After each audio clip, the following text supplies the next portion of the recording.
Pagkatapos ng 333 years ng pananakop at pagkatapos ng milyong-milyong Pilipinong pinatay during Spanish era, sa wakas, nagsorry na din ng Spain sa Pilipinas. Opo, you heard it right. Sa loob ng 128 years, wala tayong narinig na official apology mula sa Spain.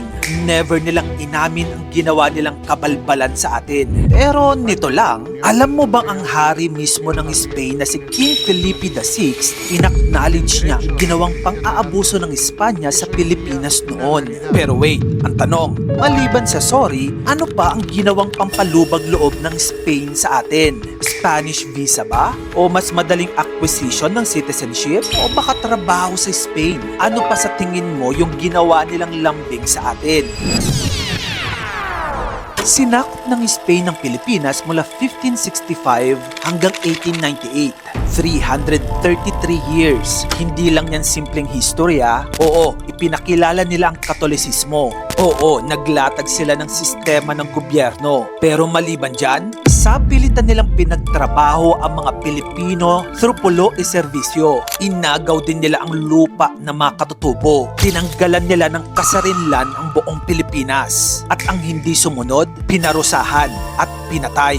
Kaya naman sa loob ng mahigit at 3 siglo, paulit-ulit tayong lumaban. Mula kay Dagohoy na halos 85 years nag-alsa hanggang kina Diego at Gabriela Silang at hanggang sa revolusyon ng buong bansa. Dahil sa likod ng 333 years na yan, hindi lang tayo sinakop. Pinaglaban natin ang sarili nating kalayaan ng paulit-ulit.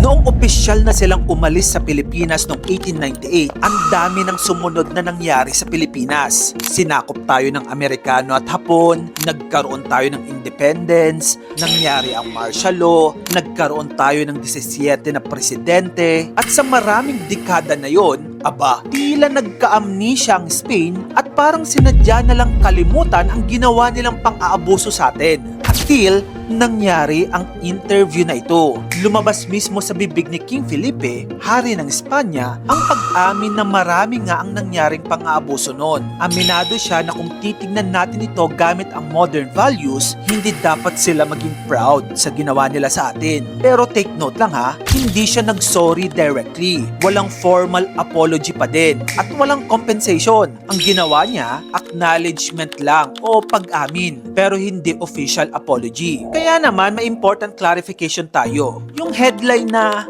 Spain, nagsorry sa Pilipinas. hindi siya 100% accurate. Ngayon, marami ang nagsasabi na nitong mga nakaraang dekada, kahit hindi directly nagsorry ang Spain, may mga unti-unting pampalubag loob na ginagawa sila sa atin. Hindi man sa salita, pero sa sistema. Kasi ito ang hindi alam ng karamihan. Bilang dating colony ng Spain, may special advantage tayong mga Pilipino. Kung gusto mong maging Spanish citizen, hindi mo kailangang maghintay ng isang dekada. Ang gagawin mo lang, dapat kang maging 2 years legal residence. After that, pwede ka nang mag-apply. Kung ikukumpara mo yan sa ibang bansa, 10 years ang hihintayin nila. Tayo 2 years lang. Kaya technically, oo, may benefit, pero linawin ha, hindi ito kabayaran at hindi rin ito apology. Matagal na nila itong batas. Ikaw, ano ang opinion mo tungkol sa issue na ito? At sa tingin mo, kailangan ba talagang direktang mag-sorry ang Spain sa atin? O mag-move on na lang? Kung gusto mo pa na magganito pang klaseng content, dito lang yun sa channel ko kaya follow ka na. Mag-subscribe ka na rin sa aking YouTube channel. Yun lang, maraming salamat sa panonood mga kamagkano.